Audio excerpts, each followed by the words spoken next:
قوم کو اکٹھا آپ کر سکتے ہیں، قوم کو یکجا آپ کر سکتے ہیں، یکجہتی آپ لا سکتے ہیں.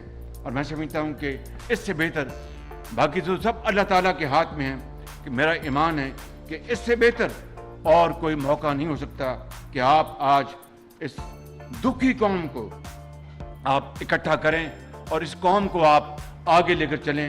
میں سمجھتا ہوں کہ ہمیں سب کو مل کر، اور میں دوسری سیاسی پارٹیوں کے زعماء سے بھی کہوں گا کہ آئیں نواز شریف کے ساتھ مل کر اکٹھے ہوں، اس قوم کے دکھوں پر مرہم رکھیں، زخموں پر مرہم رکھیں، اور پاکستان کو صحیح معنوں میں جو حضرت قائد اعظم کا جو خواب تھا اس کی تعبیر کے لیے ہم اکٹھے ہو جائیں، اور دن رات ہم پاکستان کی ترقی اور خوشحالی کے لیے ہم جڑ جائیں. جناب قائد، یہ مشکل تو ضرور ہے لیکن ناممکن نہیں، اور میں سمجھتا ہوں کہ انشاءاللہ اللہ تعالیٰ نے چاہا تو آپ کی سربراہی میں انشاءاللہ ہم یہ کام آگے بڑھائیں گے. اور اس میں مجھے کہنے میں کوئی بات نہیں کہ اللہ تعالیٰ نے آپ کو وہ صلاحیتیں اور وہ تجربہ دیا ہے، وہ حوصلہ دیا ہے کہ آپ کبھی مشکلات سے گھبرائے نہیں. انشاءاللہ چین، سعودی عربیہ، قطر، UAE، کویت اور دوسرے ہمارے ممالک امریکہ، یورپ، سب سے تعلقات بہتر بنانے میں آپ کا ہمیشہ کلیدی کردار رہا ہے، اور انشاءاللہ اسی کو ہم آگے لے کر چلیں گے. جناب قائد، میں زیادہ وقت نہیں لوں گا، صرف چند گزارشات میں عرض کروں گا کہ یہاں پر وہ ہمارے انتہائی محترم اور جاں فروز، جاں باز ہمارے ساتھی بیٹھے ہیں جنہوں نے زندگی بھر آپ کا ساتھ نہیں چھوڑا، اور وہ قیامت تک، قبر تک آپ کا ساتھ نہیں چھوڑیں گے. انہوں نے آپ کے ساتھ جیلیں کاٹی ہیں، انہوں نے آپ کے ساتھ بڑی صعوبتیں برداشت کی. میں کس کس کا نام لوں؟ یہاں پر سب موجود ہیں. رانا ثناء اللہ کو لے لیں، سعد رفیق کو لے لیں، ان کے بھائی کو لے لیں، یہ احسن اقبال کو لے لیں، مریم نواز شریف کو لے لیں، حمزہ شہباز شریف کو لے لیں، اور یہاں پر دوسرے، میں معافی چاہتا ہوں اگر کسی کا میں نام نہ لے سکوں، خواجہ آصف کو لے لیں، اور دوسروں نے بھی حنیف عباسی کو لے لیں، عمر بھر کی قید اس کو ہو گئی. رانا ثناء اللہ کو اپنا جعلی کیس پہ سزا ہو گئی، اور اسی طرح اور بھی ساتھی درجہ بدرجہ ورکروں نے بڑی، انہوں نے اذیتیں برداشت کی ہیں، انہوں نے تکالیف برداشت کی ہیں. میری آپ سے ایک درخواست ہے، آپ سے بہتر کوئی نہیں جانتا کہ پارٹی کا کون وفادار ہے اور کون فصلی بٹیرا ہے. آپ کی لیگیسی انشاءاللہ اللہ تعالیٰ بنائے گا. آپ نے دوبارہ پاکستان کی خدمت آپ کا اس وقت بھی کر رہے ہیں، مگر بطور صدر بھی آپ نے جب خدمت کرنی ہے تو پارٹی کو انشاءاللہ آپ سے بہتر کوئی شخص نہیں ہے جو پارٹی کو مضبوط بنیادوں پر اس کو استوار کرے، کیونکہ یہ اللہ تعالیٰ کا حکم ہے، اللہ تعالیٰ کا یہ نظام ہے کہ ہر ایک نے اپنی اننگز کھیلنی اور آگے چلے جانا ہے. آپ نے نوجوان نسل کو آگے لے کے آنا ہے، آپ نے ان کے ہاتھ میں آپ نے یہ ذمہ داریاں دینی ہیں، ان کو ٹرین کرنا ہے. لیکن میری دست بستہ عرض ہے کہ جو ہمارے کارکنان، جو ہمارے قائدین، جو ممبر جنہوں نے 40 سال آپ کے ساتھ یہ سفر اختیار کیے رکھا اور مشکلیں برداشت کی، تکالیف برداشت کی، ان کو ہمیں کبھی نہیں بھولنا چاہیے، فصلی بٹیروں کو ایک طرف کرنا چاہیے. میں سمجھتا ہوں کہ یہ انشاءاللہ کام آپ ضرور کر گزریں گے، اور میں آپ کا ایک ورکر بن کر آپ کے ساتھ کام کروں گا. یہی میرا فخر ہے، یہی میرا سرمایہ ہے. آپ میرے بڑے بھائی ہیں، باپ کی جگہ ہیں. اللہ تعالیٰ آپ کو سلامت رکھے. پاکستان پائندہ باد، اور یہ پوری قوم گواہ ہے. یہاں پر یہ آپ کا یہ خاندان نہیں، مسلم لیگی یہ نہیں، پوری قوم گواہ ہے کہ کس طریقے سے آپ نے پارٹی کو اللہ تعالیٰ کے فضل و کرم سے شبانہ روز محنت سے آپ نے پارٹی کو کھڑا کیا. اور سندھ کی، چاہے وہ مہران کی وادیاں ہوں، چاہے وہ بلوچستان کے سنگلاخ پہاڑ ہوں، چاہے وہ پنجاب کے میدان ہوں، یا KP کے برف پوش پہاڑ ہوں، آپ نے دن رات ایک کی تھی اور مسلم لیگ نون کو آپ نے زندہ کیا، جان ڈالی. یہ باتیں میں اس لیے نہیں کر رہا کہ آپ میرے بڑے بھائی ہیں، مگر میں بلا خوف تردید یہ کہنا چاہتا ہوں کہ یہ حقائق ہیں. جناب قائد، آپ نے سندھ کے اندرون سندھ کے آپ کریا گئے، دیہاتوں میں گئے.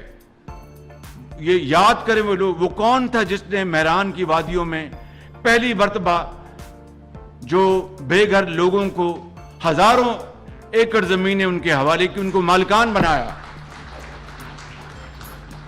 پنجاب میں آپ نے جب یہ اقتدار سنبھالا 85 میں، تو ترقیاتی سیاست کا نام کس نے تعارف کروایا سیاست کے اندر؟ اس سے پہلے صرف تقریریں تھیں، ایک دوسرے کے اوپر سیاسی پوائنٹ سکورنگ تھی. ترقیاتی سیاست کا تعارف کروانے والا اگر پاکستان کی تاریخ میں کوئی شخص آئے تو اس کا نام میاں محمد نواز شریف ہے. تو یہ آپ کی خدمات یہ قوم کبھی بھول نہیں سکتی. پھر جو آپ کے ساتھ جو زیادتیاں ہوئیں اور جو ظلم روا رکھا گیا، وہ سب ہم سب کے سامنے ہے. مگر آپ نے انتہائی تحمل، برداشت، بردباری اور فراست کے ساتھ یہ تمام آپ نے مشکلات کا سامنا کیا، ظلم و ستم کا سامنا کیا، اور بالآخر آپ نے الحمدللہ پورے پاکستان میں مسلم لیگ کو آپ نے گھر گھر اس کا تعارف کروایا. اور ہمیں وہ دن اچھی طرح یاد ہے کہ پنجاب تو آپ کا گھر ہے، آپ نے پورے پاکستان کو مسلم لیگ نون کا گھر بنایا. اور کے پی میں آپ نے ایک تاریخی میجورٹی دلوائی، کے پی میں صوبائی اسمبلی میں آپ نے، اور وفاق میں ایک بہت بڑی تعداد میں 1990 میں، 1993 میں، 97 میں کے پی سے ایم این ایز بن کے آئے. جناب قائد، اسی طریقے سے آپ نے، میں ان باتوں کو دہرانا نہیں چاہتا، صرف یہ عرض کرنا چاہتا ہوں کہ یہ آپ نے پاکستان کا مفاد اس کو سامنے رکھ کر کیا کیا آپ نے ایک دلیرانہ فیصلے کیے، تاریخ ان کو کبھی نہیں بلا سکے گی. میں اس بات کا گواہ ہوں، آج اور لوگ بھی اس بات کی گواہ ہیں کہ جس طرح آپ کو یہ کہا جا رہا تھا کہ جناب آپ بم دھماکہ نہ کریں اور $5 ارب لے لیں، اس میں کئی لوگ شامل ہیں. میں سمجھتا ہوں کہ ان کے ناموں کا پردہ رکھنا یہ ایک اچھی بات ہے، رہنا چاہیے. مگر آپ نے فیصلہ کیا کہ نہیں، مجھے پاکستان کے عظیم تر مفاد کا، مجھے اس کے لیے کوئی بھی قربانی دینی پڑے میں دوں گا، مگر پاکستان کو اس وقت انشاءاللہ ایٹمی طاقت بنائیں گے.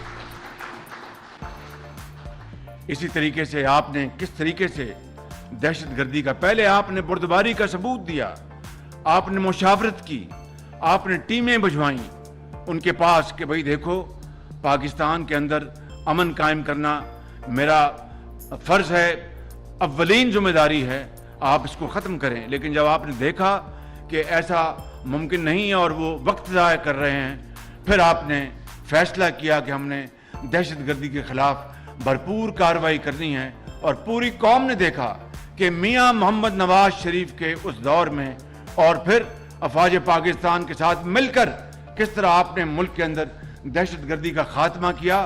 تاریخ اس بات کی گواہ ہے، اور کبھی تاریخ اس آپ کی عظیم خدمت کو بھلا نہیں پائے گی.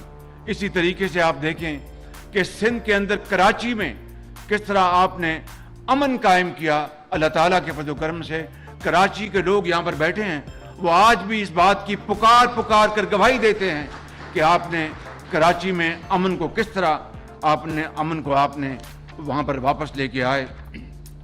اور پھر آپ نے اس کے نتیجے میں آپ کو کیا ملا؟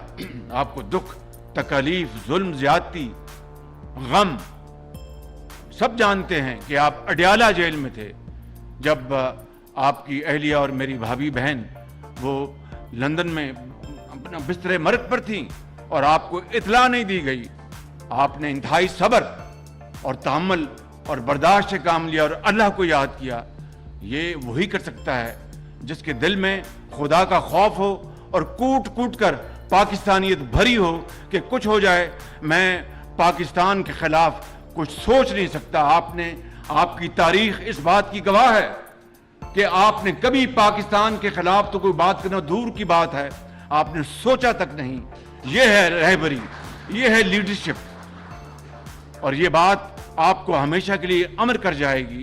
اور پھر دیکھیں آپ نے کس طرح 2013 سے لے کے 18 تک قوم کو بجلی کے اندھیروں سے آپ نے پاکستان کو نکالا, اور اس نیت سے کہ دوبارہ اندھیرے پاکستان کبھی نہیں آئیں گے. مزید حالات حاضرہ سے باخبر رہنے کے لیے ہمارے channel I point T V کو سبسکرائب کریں.